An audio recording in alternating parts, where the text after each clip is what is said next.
നമസ്കാരം. ഇന്ന് നമുക്ക് ബ്ലഡ് മണി അഥവാ ദിയയും പ്ലീ ബാർഗെയിനിങ്ങും എന്താണെന്ന് നോക്കാം. ബ്ലഡ് മണി അഥവാ ദിയ എന്നത് ഇസ്ലാമിക് ശരിയ നിയമപ്രകാരം നിലവിലിരിക്കുന്ന ഒരു സമ്പ്രദായമാണ്. എന്നാൽ പ്ലീ ബാർഗെയിനിങ് എന്നത് 2005 ക്രിമിനൽ നടപടി നിയമത്തിലെ ഭേദഗതിയിലൂടെ ചാപ്റ്റർ 21A ആയി ചേർത്ത ഒരു പ്രത്യേക സംവിധാനമാണ്. അത് തുടർന്ന് ഭാരതീയ നാഗരിക സുരക്ഷാ സംഹിത എന്ന രീതിയിലേക്ക് മാറിയപ്പോൾ ചാപ്റ്റർ 23 സെക്ഷൻ 289 മുതൽ 300 വരെ ഉള്ള സെക്ഷനുകളിൽ പ്ലീ ബാർഗെയിനിങ് ഇടം പിടിക്കുകയും ചെയ്തു.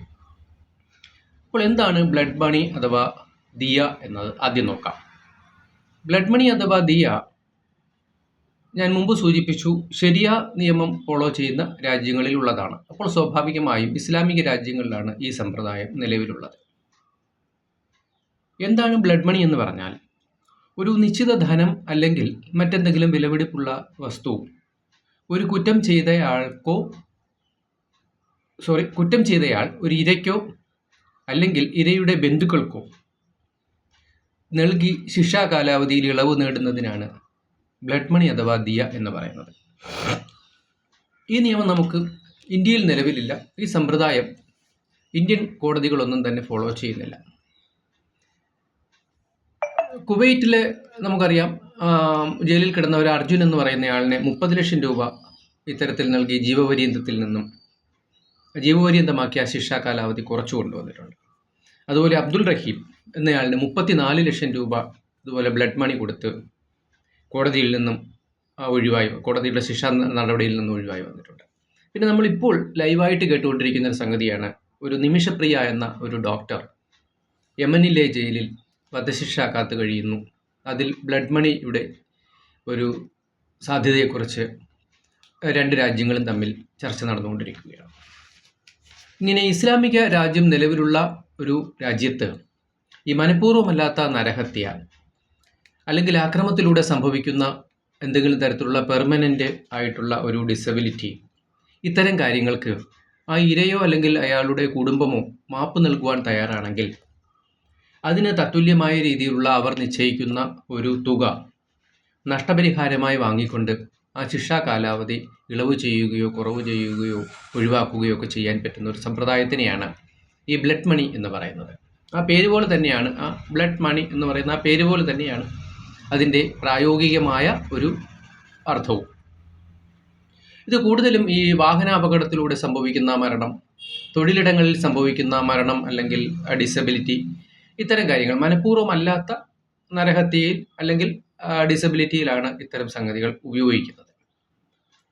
പല രാജ്യങ്ങളിലും ഈ ബ്ലഡ് മണി സ്വീകരിച്ചുകൊണ്ട്, ഞാൻ മുമ്പ് സൂചിപ്പിച്ച ഇസ്ലാമിക രാജ്യങ്ങളിൽ ബ്ലഡ് മണി വാങ്ങിക്കൊണ്ട് ശിക്ഷാ കാലാവധിയിൽ ഇളവ് കൊടുക്കാറുണ്ട്.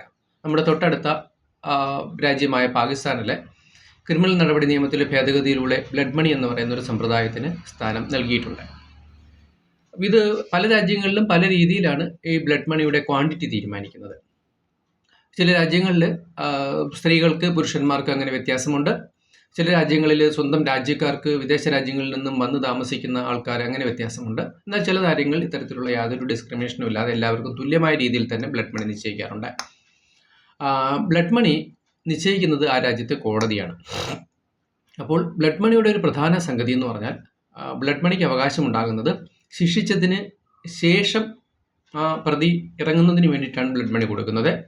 മറ്റൊന്ന്, അവിടെ ഒന്നുകിൽ ഒരു മരണമോ അല്ലെങ്കിൽ ഒരു പെർമനൻ്റ് ആയിട്ടുള്ള എന്തെങ്കിലും ഒരു കാഴ്ച നഷ്ടപ്പെടുക, അല്ലെങ്കിൽ അംഗവൈകല്യം ഉണ്ടാവുക, അല്ലെങ്കിൽ ജോലി ചെയ്യാൻ കഴിയാത്ത രീതിയിൽ അവശതയാവുക, ഇങ്ങനെ എന്തെങ്കിലുമൊക്കെയുള്ള ഒരു അത്യാഹിതം സംഭവിക്കണം. മറ്റൊരാളുടെ പ്രവൃത്തി മൂലം ഒരു അത്യാഹിതം സംഭവിക്കുമ്പോഴാണ് ഈ ബ്ലഡ് മണിയുടെ ഒരു സാധ്യത വരുന്നത്.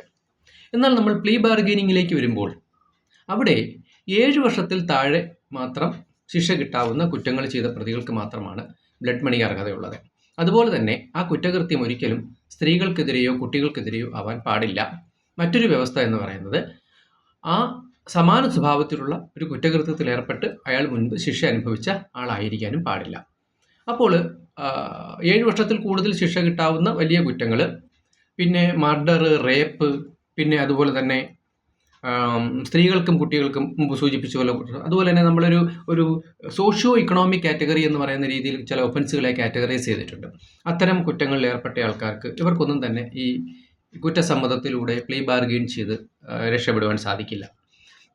അപ്പോൾ ഈ പ്ലീ ബാർഗെയിനിങ് എന്ന് പറഞ്ഞാൽ അവിടെയും ഉദ്ദേശിക്കുന്നത് ഈ കുറ്റം ചെയ്തതിന് ശേഷം അതിന് കുറ്റപത്രം സമർപ്പിച്ച് ആ കുറ്റപത്രത്തിന് ശേഷമാണ് പ്ലീ ബാർഗെയിനിങ് വേണ്ടിയിട്ട് കോടതിയിൽ അപേക്ഷ നൽകുവാൻ സാധിക്കുന്നത്. അപ്പോൾ ആ പ്രതി കുറ്റം സമ്മതിക്കണം എന്നുള്ളതാണ് പ്ലീ ബാർഗെയിനിങ്ങിൻ്റെ ഒരു പ്രത്യേകതയായിട്ടുള്ളത്.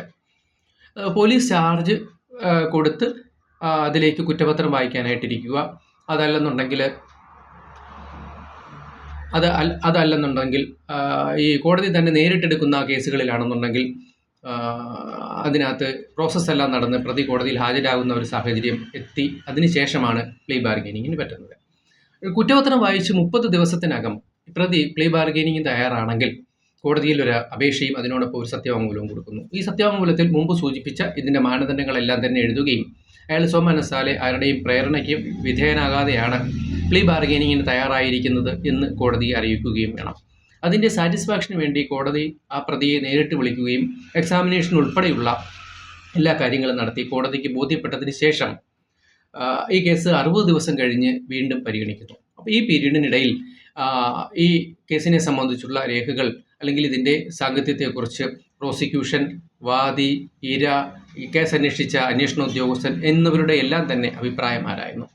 ഇതിനുശേഷം ഈ പ്രോസിക്യൂഷനും ഈ സംവിധാനങ്ങളെല്ലാം പ്രതി ഉൾപ്പെടെയുള്ള ഈ സംവിധാനങ്ങൾ, പ്രതിയുടെ അഭിഭാഷകർ ഇവരെല്ലാവരും കൂടി ഇരുന്ന് ഇതിനെ സംബന്ധിച്ചൊരു സമവായത്തിൽ എത്തിച്ചേരുന്നു.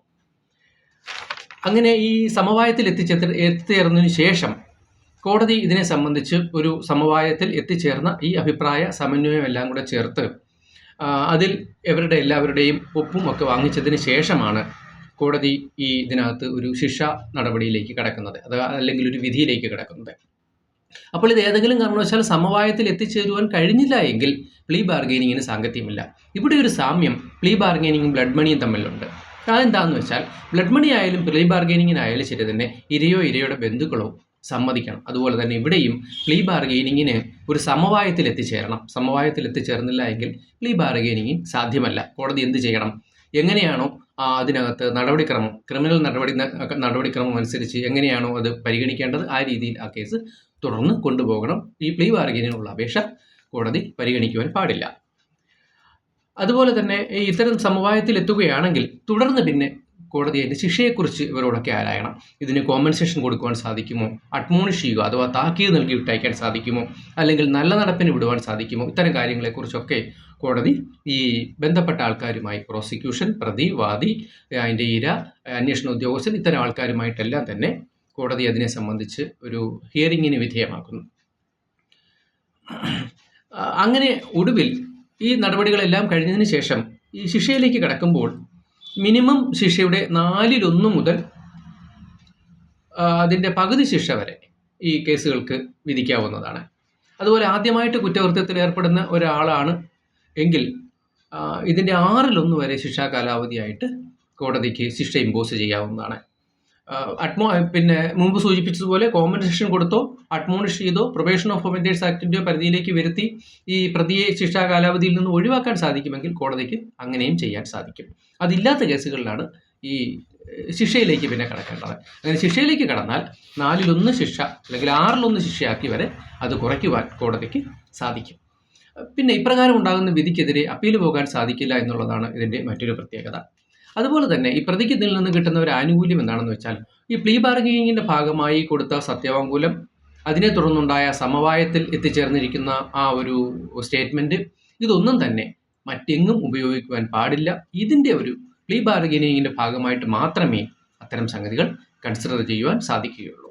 അപ്പോൾ ഇതിൻ്റെ നമ്മൾ വേറെ രീതിയിൽ നോക്കുകയാണെങ്കിൽ ഇപ്പം നിലവിലുള്ള നിയമ സംവിധാനത്തെക്കുറിച്ച് നോക്കുകയാണെങ്കിൽ പ്ലീ ബാർഗെയിനിങ് ഇല്ലാതെ തന്നെ അർഹമായ കേസുകളിൽ കോടതിക്ക് അഡ്മോണിഷ് ചെയ്യുകയോ പ്രൊബേഷൻ ഓഫ് ഒഫൻഡേഴ്സ് ആക്ടിൻ്റെ ബെനിഫിറ്റ് കൊടുക്കുകയോ അല്ലെങ്കിൽ കോമ്പൻസേഷൻ കൊടുത്ത് ഒഴിവാക്കാൻ പറ്റുന്ന കേസുകളിൽ കോമ്പൻസേഷനിലൂടെ ഒഴിവാക്കുകയോ ഒക്കെ ചെയ്യുവാൻ നിലവിലുള്ള നിയമ സമ്പ്രദായത്തിലും കോടതിക്ക് കഴിയുന്നുണ്ട്.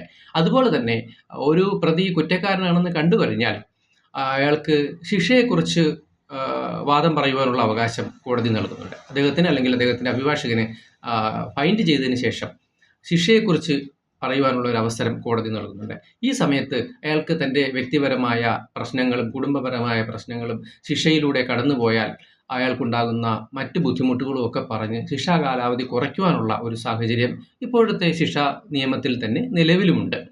ഇതിനെല്ലാം അപ്പുറമാണ് പ്ലീ ബാർഗെയിനിങ് എന്ന് പറഞ്ഞൊരു സമ്പ്രദായം നമ്മളിലേക്ക് ഉൾപ്പെടുത്തിയിരിക്കുന്നത്. അപ്പോൾ പ്ലീ ബാർഗെയിനിങ്ങിൻ്റെ ഒരു ബെനിഫിറ്റ് എന്താണെന്ന് വെച്ചാൽ, ഒരു ട്രയലിലൂടെ കടന്നു പോകാതെ തന്നെ കുറ്റം സമ്മതിച്ച് അയാൾക്ക് ഈ കേസിൽ നിന്നും ചുരുങ്ങിയ ശിക്ഷാ കാലാവധി നേടിക്കൊണ്ടോ അല്ലെങ്കിൽ കോമ്പൻസേഷൻ നേടിക്കൊണ്ടോ അല്ലെങ്കിൽ അഡ്മോണിഷ് അല്ലെങ്കിൽ പ്രൊബേഷൻ ഓഫ് ഒഫൻഡേഴ്സ് ആക്ട് ഇതിൻ്റെയൊക്കെ ബെനിഫിറ്റ് നേടിക്കൊണ്ടോ ശിക്ഷയിൽ നിന്നും പുറത്തു വരാൻ സാധിക്കും എന്നുള്ളതും ഇതിൻ്റെ ഒരു ബെനിഫിറ്റാണ്. അപ്പോൾ ബാക്ക്ലോഗിങ് ഓഫ് കേസസിൻ്റെ ഈ കാലഘട്ടത്തിൽ പ്ലീ ബാർഗെയിനിങ് ഒരുപക്ഷെ കൂടുതൽ അഭിഭാഷകരും കോടതിയും ഒക്കെ ഉപയോഗിച്ച് ചില ഒഫൻസുകളെ വളരെ പെട്ടെന്ന് തന്നെ കോടതി നടപടികൾ ഒഴിവാക്കിക്കൊണ്ട് തീർക്കുവാൻ സാധിക്കുകയാണെങ്കിൽ ഈ പ്ലീ ബാർഗെയിനിങ്ങിന് ഒരു പ്രസക്തമായ ഒരു സംവിധാനമുണ്ട്. അതിലൂടെ നമുക്ക് കുറേയേറെ കേസുകൾ ഒഴിവാക്കി തീർക്കാൻ സാധിക്കും എന്നുള്ള ഒരു പ്രത്യേകതയുണ്ട്. പക്ഷേ നിലവിലുള്ള സമ്പ്രദായത്തിൽ ഇത് അത്ര തന്നെ ഉപയോഗിക്കത്തക്ക ഒരു നിലയിലേക്ക് നമ്മുടെ നിയമസമ്പ്രദായം കൈകാര്യം ചെയ്യുന്ന അഭിഭാഷകരോ ജുഡീഷ്യൽ ഓഫീസേഴ്സോ അല്ലെങ്കിൽ മറ്റ് സംവിധാനങ്ങളോ ഒന്നും തന്നെ എത്തിയിട്ടില്ല എന്നതുകൊണ്ടാണ് പ്ലീ ബാർഗെയിനിങ് അത്ര തന്നെ ജനകീയമല്ലാതെ ഇരിക്കുന്നത് എന്നുള്ളതും നമ്മൾ മനസ്സിലാക്കണം. അപ്പോൾ തുടർന്നുള്ള സമയങ്ങളിൽ പ്ലീ ബാർഗെയിനിങ് എങ്ങനെയായി വരും എന്നുള്ള സംഗതി നമുക്ക് കണ്ടു തന്നെ അറിയേണ്ടിയിരിക്കുന്നു. നന്ദി, നമസ്കാരം.